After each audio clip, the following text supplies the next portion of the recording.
Irmãos, graça e a paz do nosso Senhor Jesus continue nos abençoar, amém? Vamos iniciar a nossa classe de escola dominical. Estamos estudando o livro, a carta do apóstolo Paulo aos Romanos. Nós estamos no nosso capítulo, como referência, o livro do pastor Hernandes, comentário sobre essa carta. E nós estamos no capítulo 16, que na verdade é o nosso capítulo 9 da carta de Romanos. Então hoje nós vamos dar sequência aos nossos estudos. Mas como nós sempre fazemos, vamos iniciar a nossa classe, pedindo a Deus que continue nos abençoando. Já oramos aqui na nossa leitura, na nossa liturgia, mas é sempre bom nós colocarmos diante do Senhor nossas vidas, pedindo a Ele que continue a nos abençoar, fale aos nossos corações, abençoe também esta nossa classe, especificamente o que nós vamos estudar aqui, que seja a palavra do Senhor, que seja a vontade dele para as nossas vidas. Vamos dar uma semana fora, coloque de pé, faça a sua oração.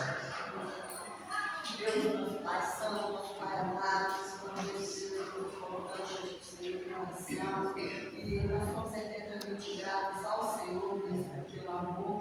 O Senhor seja esse Deus conosco, maravilhoso, cuidadoso, Pai, que necessita das nossas vidas em todos os dias, Pai. Muito obrigada, Pai, pelo Pai amado, por chegar a ser palavra, Deus, aquela, Pai, que a cada dia nos corrige, nos resolve, aquela, Pai, que bálsamo, Deus, nas necessidades. Queremos neste momento, Pai, continuar, Deus, pedindo a Ti, Pai. Fala conosco, Pai. Nós precisamos a todo momento ouvir a Tua voz, Pai. Queremos entender a cada dia, Pai, qual é, Deus, a Tua vontade para as nossas vidas. Ó Senhor, Deus, nos ajude, Pai, a praticar a Tua palavra. Ó Deus Todo-Poderoso, nos ensina cada dia mais e mais para que possamos, Deus, viver uma vida, Pai, de acordo com o Teu querer, de acordo com a Tua vontade, Pai. Nos ajude, porque sempre, Senhor, nós Deus, e queremos, ó Pai, estar todos os dias das nossas vidas, totalmente na dependência do Senhor, Pai. Nos ajude, Pai, no nome de Jesus. Nós temos o seu Deus que sempre, Pai. Nós não somos nada, nós não podemos nada, nós não conseguimos nada, Pai. Mas nós queremos a todo momento, Pai, estar na dependência do Senhor. E nós temos que o Senhor é o que pode nos ajudar, Pai. Muito obrigada por tudo e entrega ao chamamento do André. Sim, seja o Senhor a boca da sua dele, que ele possa continuar sendo grande nas nossas vidas, para a vida daqueles que estão agora diante dele, Pai. É isso que eu te peço, que ele já te agradeço tudo, em nome do teu filho amado Jesus. Amém, Senhor. Muito obrigado. Hoje nós vamos estudar o capítulo de número 9 da carta aos Romanos. E o texto faz para nós uma introdução, trazendo uma realidade desse ensino.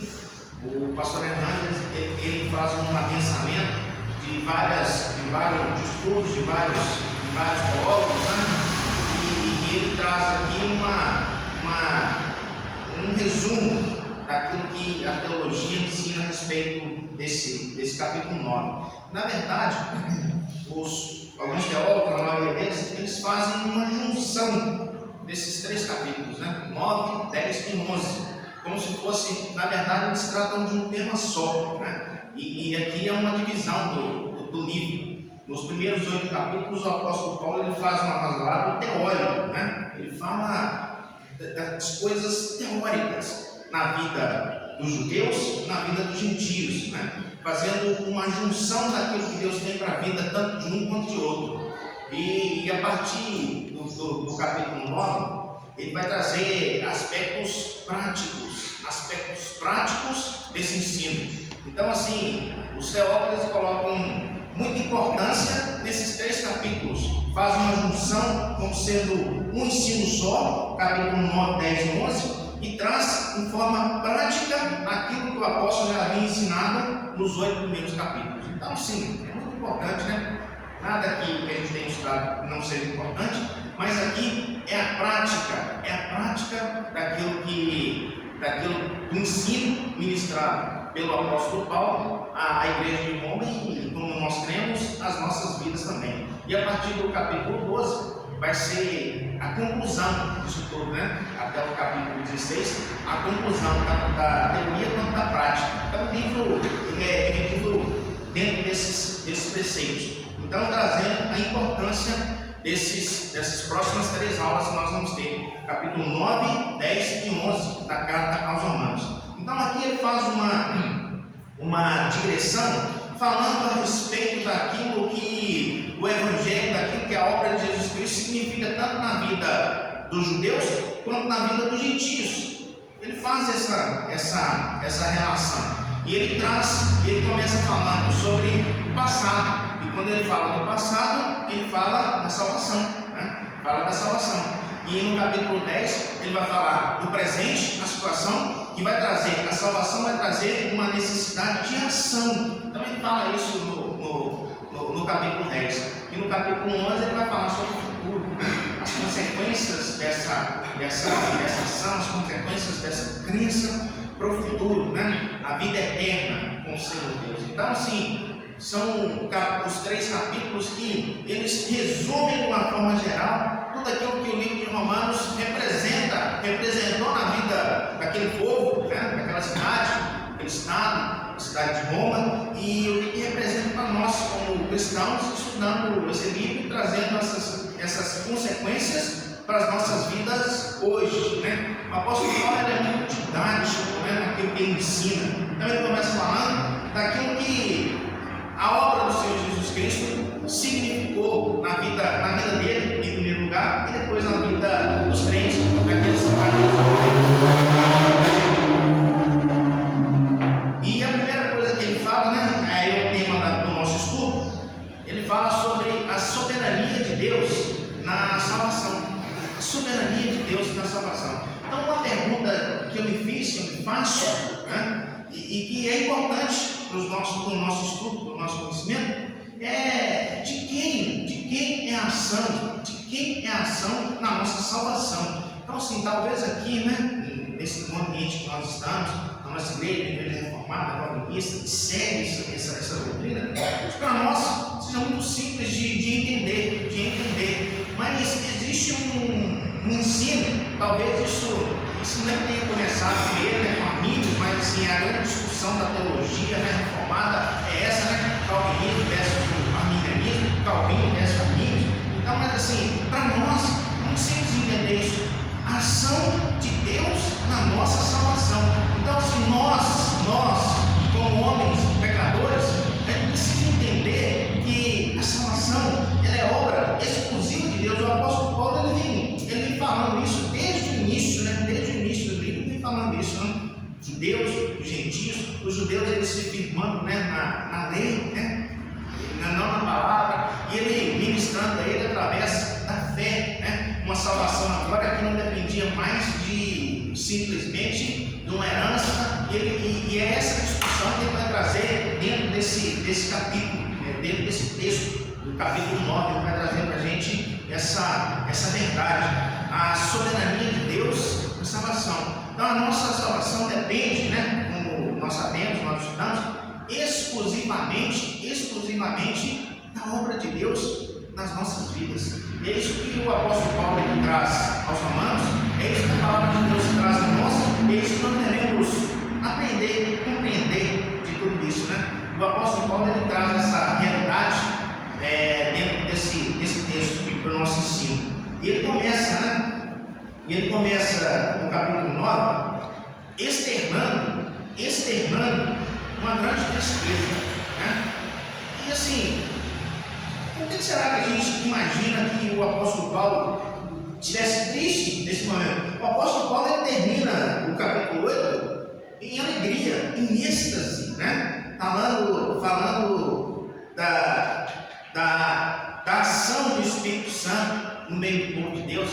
E começa o capítulo 9 falando de tristeza, da amargura, né, na alma dele. E será por que o apóstolo Paulo estava triste? Começa esse capítulo falando de tristeza, né? Falando da salvação, mas pode parecer até um pouco um contrassenso, Paulo falando da salvação em Cristo Jesus, e Paulo começa a falar no capítulo de tristeza.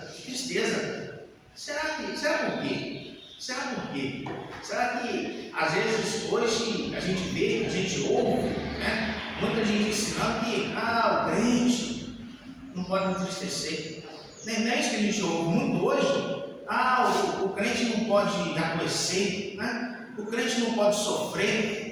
Não é isso que tem sido muito ensinado hoje dentro de muitas igrejas? Então o apóstolo Paulo começa falando da tristeza dele. Por quê? Falta da incredulidade, a tristeza dele não tinha a incredulidade, né, dos judeus. Um dos motivos, a incredulidade dos judeus, né? Quão difícil é para nós, né? Para nós que conhecemos a verdade, pregarmos e não sermos ouvidos. Isso é obra de Deus, né? Então, assim, olha só que coisa interessante. A salvação depende da pregação do apóstolo Paulo? Em nada. A salvação depende de Deus, exclusivamente de Deus. Mas isso entristece o nosso coração, entristeceu o coração do apóstolo Paulo. Por conta disso, o apóstolo Paulo era um judeu devoto, né? Criado aos pés de Gamaliel, é isso, né? Estava lá no martírio de Estevão. O apóstolo Paulo estava lá segurando a capa dos judeus, dos fariseus lá, não estava lá? Então, assim, e ele foi alcançado pela graça. Eu acho isso magnífico, porque muitas vezes nós somos egoístas. Irmãos, estou falando isso de mim, né? Assim, às vezes a gente pensa assim, eu já fui alcançado, agora eu sou o homem mais feliz do mundo, né? Eu não preciso preocupar mais nada, eu tenho garantido a minha salvação. Mas aqui o apóstolo Paulo, ele sofre porque ele sabe da condenação das pessoas que estavam sendo condenadas por não terem acesso. Na verdade eles tinham acesso, mas eles não acreditavam na palavra ministrada por Deus na vida deles. E isso entristecia o coração desse homem. E a gente vai ver, Deus vai nos ensinar, né? Duas causas da tristeza do apóstolo. Então, o capítulo 9, ele começa falando disso aí, né? O versículo de número 2. Romanos 9, versículo 2. Vou pedir um Emerson que está aberto aqui, Emerson. Romanos 9, versículo 2. Só para a gente se ater ao texto.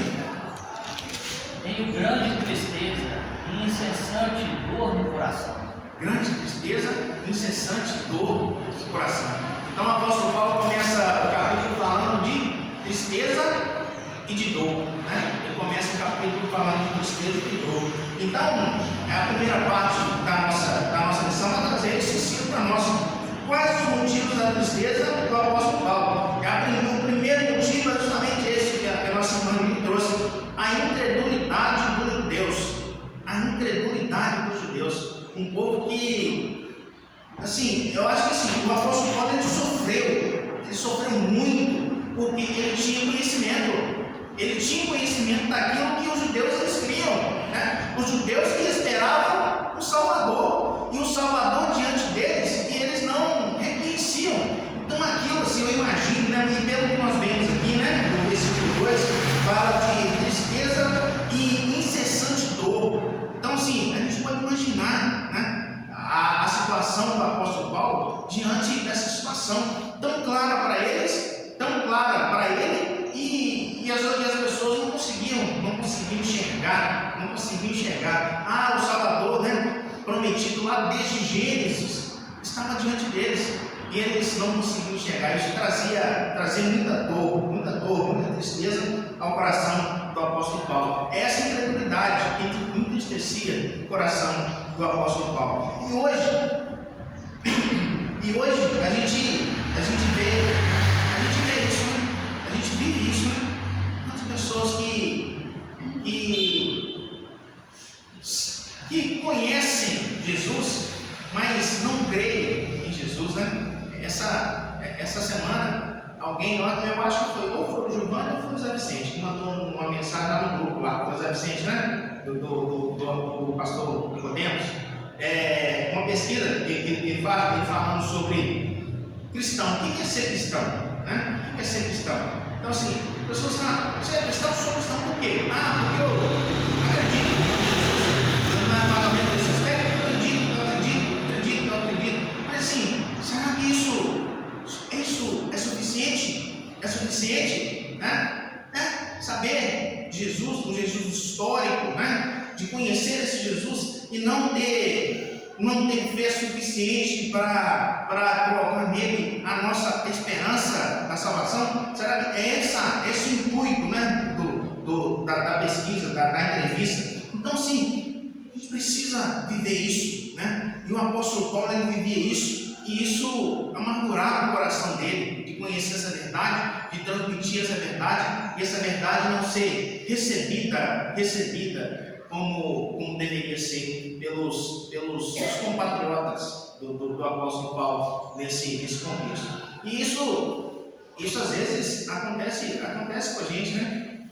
Quantas vezes nós nos entristecemos porque, e assim, nem compatriotas, muitas vezes são os nossos entes queridos, né? Afastados da presença do Senhor, né? Afastados dessa bênção, afastados dessa realidade. Isso entristece nosso coração. E eu consegui entender a tristeza do apóstolo Paulo quando eu penso nisso. E ele caminha, né? Os judeus incrédulos, diante deles a palavra se cumprindo, e eles não conseguiam enxergar, né? Eles não conseguiam enxergar essa realidade. E a outra coisa que entristeceu o coração do apóstolo Paulo é saber que os judeus, eles tinham privilégios, né? Jesus, em primeiro lugar, ele veio para os judeus, não é isso?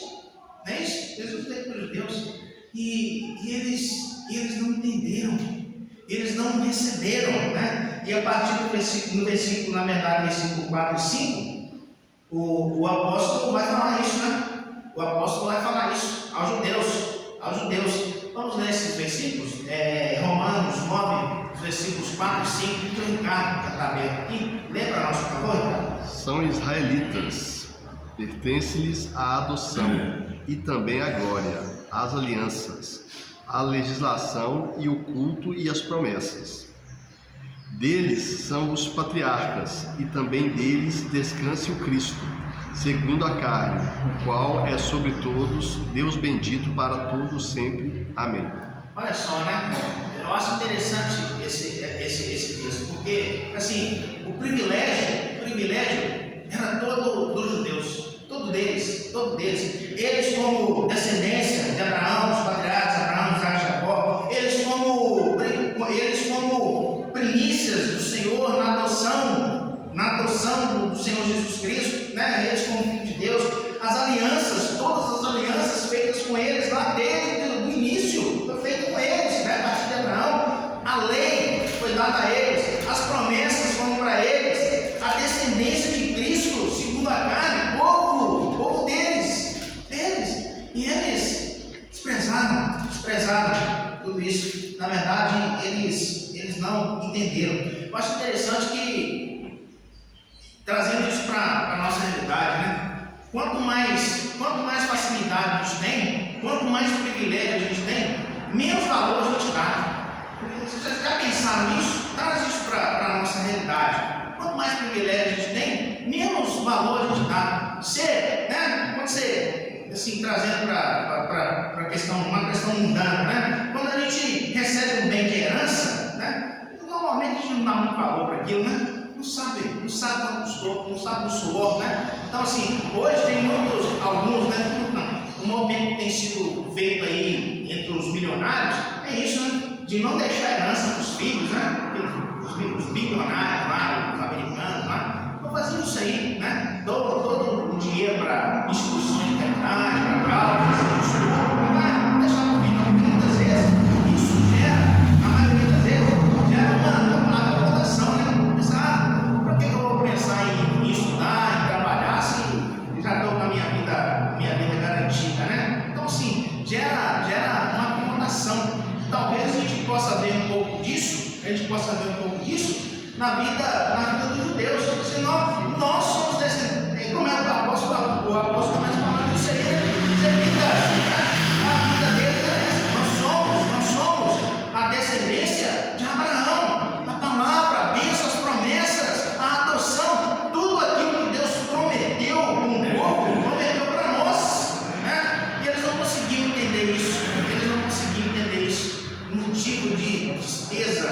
motivo de tristeza, né, no coração do apóstolo Paulo.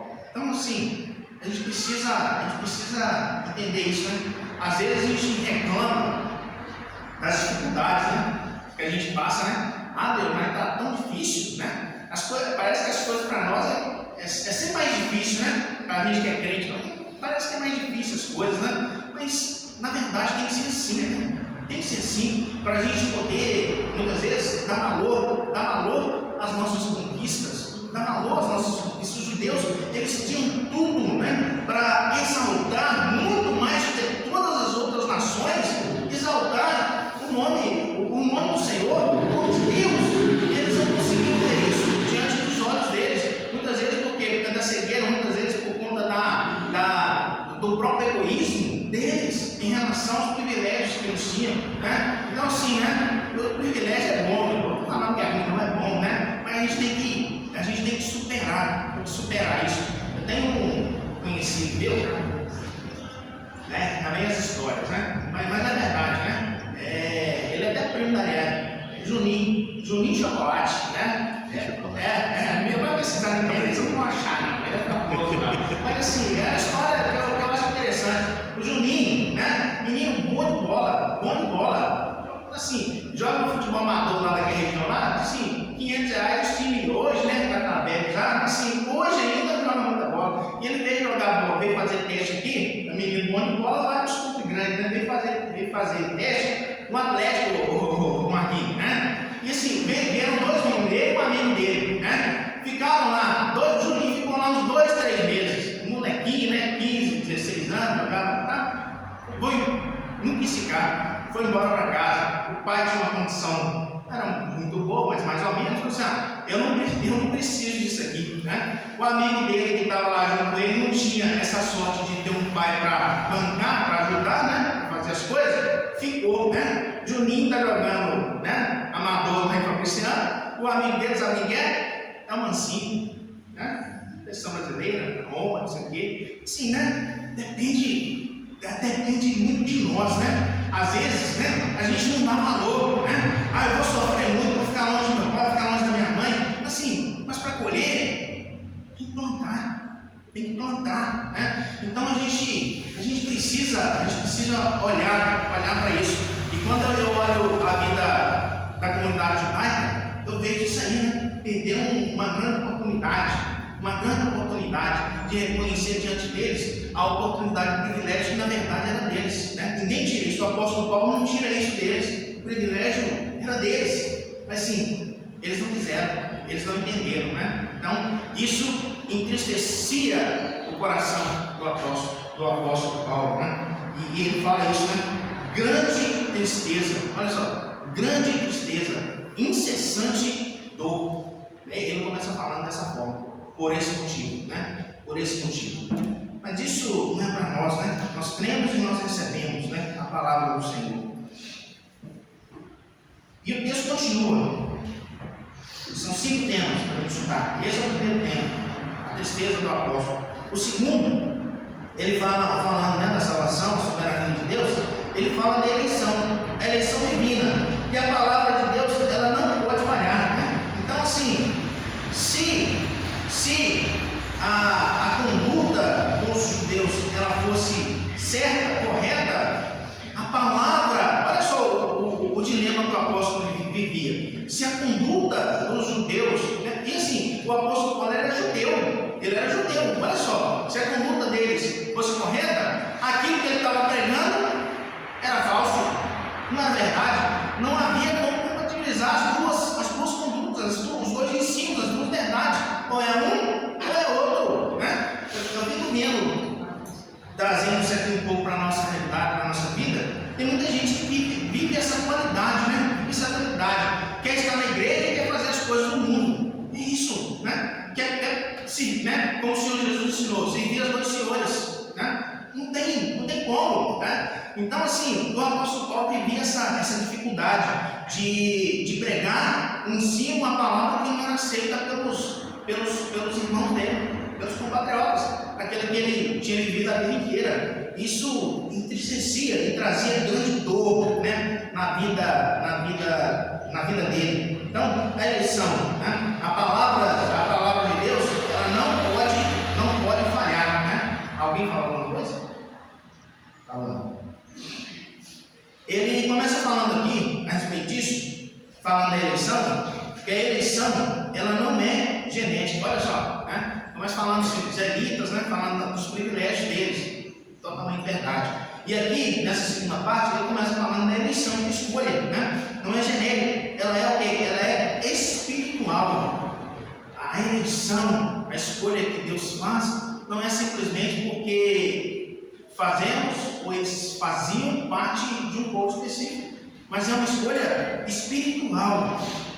No versículo de número 6, e no versículo de número 6, o apóstolo começa falando sobre isso, né? Começa falando sobre isso. E a Mário, que abriu ali, Romanos 9:6, Mário, faça o favor. Não pensemos que a palavra de Deus há de falhar, porque nem todos os de Israel são de fato israelitas. Olha só, então assim, ele começa nesse texto falando sobre isso, né? Olha só, a herança não é uma herança genética, não é simplesmente uma herança de ascendência, né? É espiritual, né? E ele fala isso. Nem todos os descendentes físicos de Abraão são filhos espirituais de Abraão. Os verdadeiros filhos de Abraão não são os que têm sangue, correndo suas veias, mas os que têm a fé de Abraão no seu coração.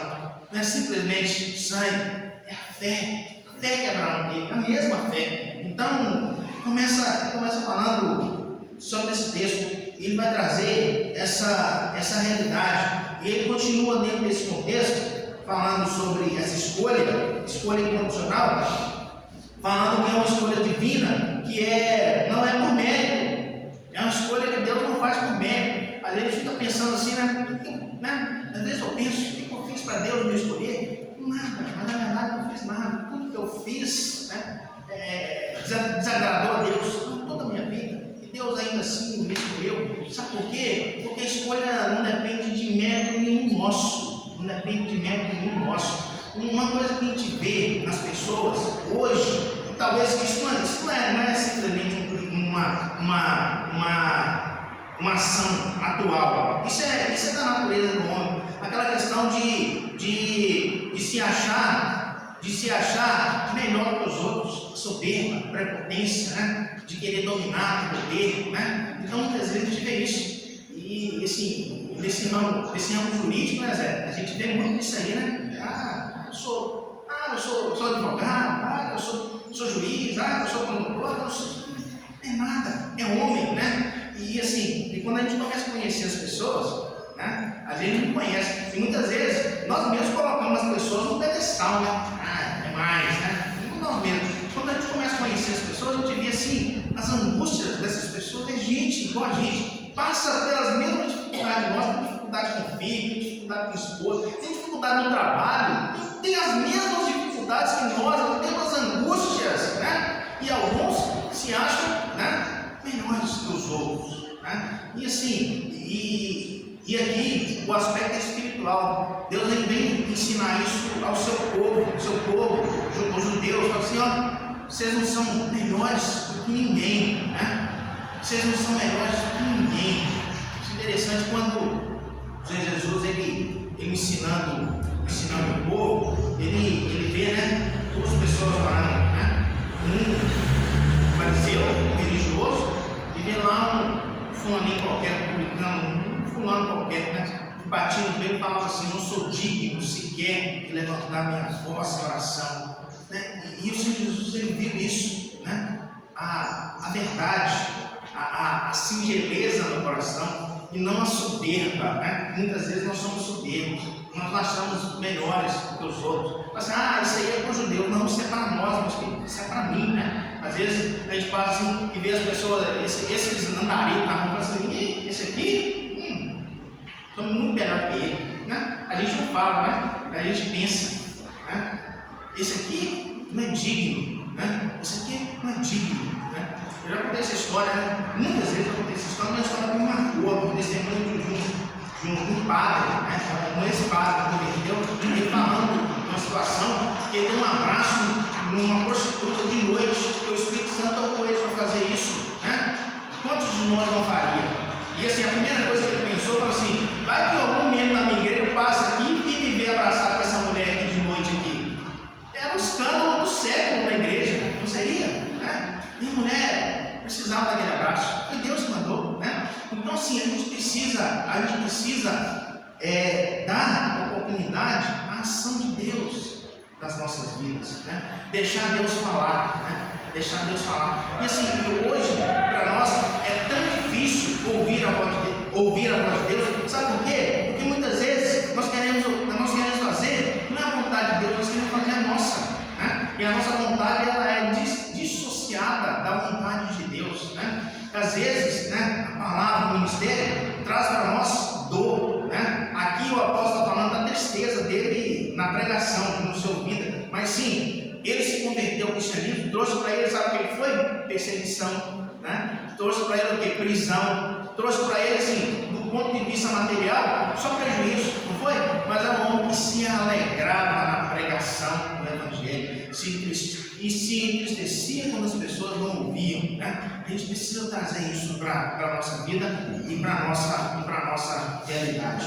E segue, né? Ele fala aqui, o exemplo que os judeus eles conheciam muito bem, né? Que Deus, entre Esaú e Jacó, Deus ele escolhe Jacó. E eu acho interessante falar assim: mas isso aí não tem diferença, não tem problema, Deus é soberano. Mas assim, para os judeus, né? Os judeus eles tinham lá dentro da lei levítica, né? Que assim, a bênção na vida da família, ela era direcionada toda para o primogênito, não é isso?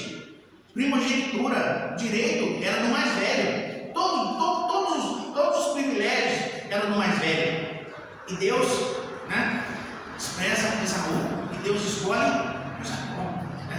Isso quebra a hierarquia familiar, mas sabe por quê? Porque Deus é soberano, Ele escolhe quem Ele quer, da forma que Ele quer, e isso já mostrava para os judeus a soberania de Deus na vida deles. E eles não entendiam, né? E era uma coisa assim tão clara, que assim entristecia o coração do apóstolo Paulo. Os irmãos podem ficar à vontade para comentar, tá, irmãos? Prossegue aqui o texto, no nosso terceiro ponto, falando sobre a misericórdia divina, né? Uma decisão livre e soberana de Deus. Uma decisão livre e soberana de Deus. Quem